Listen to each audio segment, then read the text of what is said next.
Hai semuanya, balik lagi di channel aku, Reta Pramesti. Kali ini aku mau sharing tentang information yang bener-bener penting banget. Karena apa? Karena KIP kuliah sudah dibuka.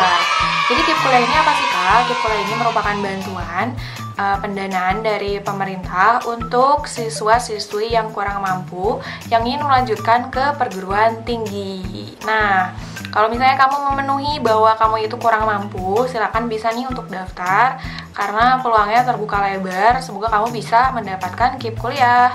Keuntungannya banyak banget, nanti aku bakal sharing di video ini sampai akhir. So, tonton videonya sampai akhir ya. Dan jangan lupa juga buat like, comment, share, serta subscribe channel ini. Thank you. Nah, jadi informasi KIP kuliah ini baru aja dibuka banget nih tanggal 8 Februari 2021. Kamu bisa dapet info resminya di situs webnya kipstripkuliah.kemdikbud.go.id. Nah, tadi seperti aku bilang bahwa KIP kuliah ini adalah bantuan pendanaan dari pemerintah untuk siswa-siswi yang kurang mampu ya. Secara jadwalnya itu dibuka udah nih tanggal 8 sampai 31 ya. Jadi itu pendaftaran akun siswa KIP kuliah tanggal 8 Februari sampai 31 Oktober 2021. Ini rentangnya cukup lama. Jadi jangan disia-siakan nih buat kamu yang ngerasa kurang mampu ya. Silakan untuk daftar. Lalu untuk nanti SNMPTN gitu ya, KIP kuliahnya itu tanggal 14 Februari sampai 23 Februari 2021. Lalu SNMPN 12 Februari sampai 18 Maret 2021. Jadi SNMPN itu yang politeknik yang selain D4 ya, karena D4-nya udah masuk ke LTMPT. Nah, jadwal dapat berubah sewaktu-waktu. Lalu, informasi lengkapnya kamu bisa untuk mengunduh panduan lengkapnya tentang KIP kuliah 2021. Aku bakal simpan di description box. Oke? Nah, jadi KIP kuliah ini panduannya ada sekitar 18 halaman. Ini yang terbaru banget ya. Nah, di sini tuh KIP kuliah harus dapat dimanfaatkan oleh lulusan SMA, SMK, atau sederajat di seluruh Indonesia untuk dapat menempuh pendidikan tinggi agar dapat berkontribusi bagi pembangunan bangsa sekaligus meningkatkan taraf ekonomi keluarga masing-masing. Jadi, tujuannya sangat mulia sekali ya. Jadi, buat teman-teman yang nanti dapat KIP Kak, jangan disia-siakan ya, tapi belajarlah dengan maksimal, kuliahnya lancar biar kamu bisa membanggakan orang tua kamu dan juga khususnya Indonesia gitu ya. Dan ini juga udah sesuai dengan Undang-Undang Nomor 12 Tahun 2020 Pendidikan Tinggi dan Permendikbud Nomor 10 Tahun 2020 tentang Program Indonesia Pintar. Lalu siapa sih yang berhak untuk bisa daftar di KIP kuliah ini? Persyaratannya ada 3. Yang pertama, penerima KIP kuliah adalah siswa SMA atau SMK atau bentuk lain sederajat yang lulus pada tahun berjalan atau lulus 2 tahun sebelumnya. Jadi angkatan 2019, 2020 dan 2021 itu bisa daftar. Lalu memiliki potensi akademik, baik memiliki keterbatasan ekonomi yang didukung bukti dokumen yang sah. Jadi nggak sebatas bahwa bilang ekonominya kurang mampu, tapi harus juga didukung sama hal-hal lain gitu ya. Nanti ada dokumen yang harus diuploadnya. Lalu lulus seleksi penerimaan mahasiswa baru, baik di PTN maupun PTS. Jadi PTS juga bisa nih. Lalu persyaratan penerima KIP kuliah adalah pertama, syaratnya punya Kartu Indonesia Pintar, jadi kepemilikan program bantuan pendidikan nasional. Lalu berasal dari keluarga peserta yang program Keluarga Harapan atau PKH. Yang ketiga, pemegang KKS atau Kartu Keluarga Sejahtera, mahasiswa dari panti sosial atau panti asuhan, dan mahasiswa yang terdaftar di kurang atau sama dengan kategori 4 data terpadu kesejahteraan sosial. Nah, jadi kalau misalnya calon penerima ini memenuhi salah satu dari 5 kriteria yang tadi udah aku sebutin, itu bisa mendaftarkan KIP kuliah. Dan juga dibuktikan dengan pendapatan kotor gabungan orang tua atau wali paling banyak 4 juta rupiah setiap bulan, atau pendapatan kotor gabungan orang tua atau wali dibagi jumlah anggota keluarga paling banyak 750.000 rupiah. Jadi kamu hitung-hitung lah ya pendapatan orang tua kamu kira-kira masuk nggak nih ke persyaratan penerima KIP kuliah. Keunggulannya itu kalau misalnya jadi penerima KIP kuliah, gratis biaya pendaftaran. Yang UTBK kan harusnya bayar 200.000 gitu ya. Nah, tapi gratis nih kalau misalnya diterima KIP kuliahnya. Lalu pembebasan biaya kuliah atau pendidikan. Wow, 4 tahun kamu kuliah nanti gratis, full luar biasa ya. Dan juga bantuan biaya hidup. Nah, mulai tahun akademik 2021-2022, biaya hidup ditetapkan oleh Puslapdik berdasarkan perhitungan besaran indeks harga lokal dari masing-masing wilayah perguruan tinggi.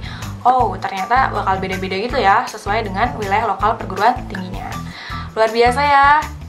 Bersyukur banget sih kalau misalnya dapat KIP kuliah, apalagi membutuhkan gitu ya. Jadi bisa gitu.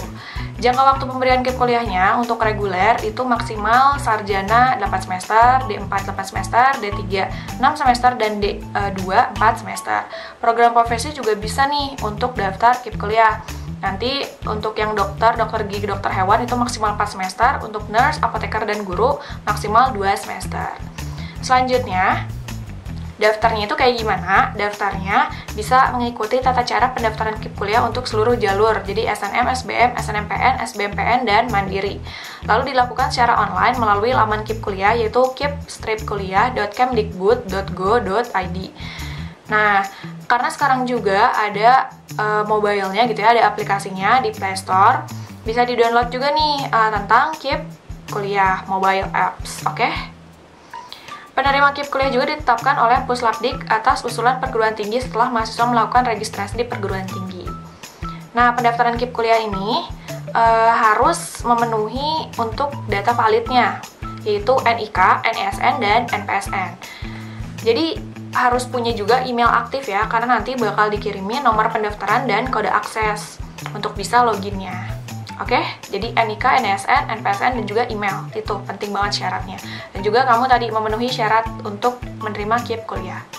Selanjutnya, tahapan pendaftarannya. Kamu bisa lewat webnya yang tadi kip-kuliah.kemdikbud.go.id atau lewat apps-nya, apps mobile berbasis Android. Nanti kamu tinggal masukin NIK, NISN, NPSN, dan juga alamat mail aktifnya. Oh ya, nanti divalidasi dulu nih NIK, NISN, dan NPSN-nya, apakah layak mendapatkan KIP kuliah.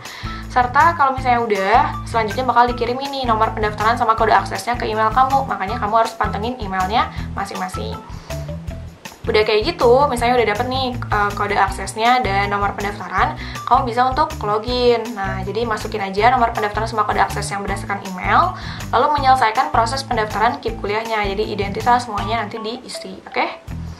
Nanti siswa juga menyelesaikan proses pendaftaran di portal atau SIM KIP kuliah sesuai jalur seleksi yang dipilih pada seleksi masuk perguruan tinggi. Bagi calon penerima KIP kuliah yang telah dinyatakan atau diterima perguruan tinggi, dapat dilakukan verifikasi lebih lanjut oleh perguruan tinggi. Jadi kalau misalnya udah diterima KIP kuliahnya, nanti bakal ada verifikasi lebih lanjut sama perguruan tingginya. Jadi alur pendaftarannya gitu ya. Siswanya tadi nyiapin syarat-syaratnya, lalu nanti login. Kalau misalnya udah login, nanti nge-input NIK, NISN, NPSN. Selanjutnya validasi, nanti oleh Dapodi Kemdikbud sama DTKS Kemensos. Selanjutnya nanti siswa dapat nomor pendaftaran kode akses di email, lalu siswa menyelesaikan proses pendaftaran KIPK, dan selanjutnya mendaftar dan mengikuti seleksi perguruan tinggi. Kalau misalnya udah keterima nih, kamu bakal diverifikasi sama perguruan tingginya. Oke, mudah ya. Kalau misalnya ada niat, pastilah bisa lah ya. Kalau misalnya ada kesulitan pendaftaran KIP kuliah, kamu bisa hubungi helpdesk KIP kuliah langsung ya, dan manfaatkan email pengaduan di sini, pengaduan@kemdikbud.go.id, dan manfaatkan sosial media KIP kuliah dari Pusat Layanan Pembiayaan Pendidikan yaitu @puslapdik_dikbud, dan diskusikan dengan pengelola atau operator KIP kuliah di perguruan tinggi bagi mahasiswa yang telah diterima dan melakukan registrasi di perguruan tinggi. So, gitu aja informasinya tentang KIP kuliah. Jadi menurut aku sih ini super worth it, apalagi kamu membutuhkan, daftarlah KIP kuliah ya. Jadi itu kayak pengganti bidik misi sih. Jadi beda istilah aja gitu, beda sebutan. Semoga bermanfaat ya, dan kamu bisa mendapatkan KIP kuliahnya buat yang membutuhkan. Gitu aja, jangan lupa share ke teman-teman kamu yang kira-kira membutuhkan dan kira-kira nggak punya biaya untuk melanjutkan ke perguruan tinggi. Oke, so gitu aja dari aku. Thank you for watching. Kalau misalnya ada saran konten, langsung aja kirim di kolom komentar. Bye-bye!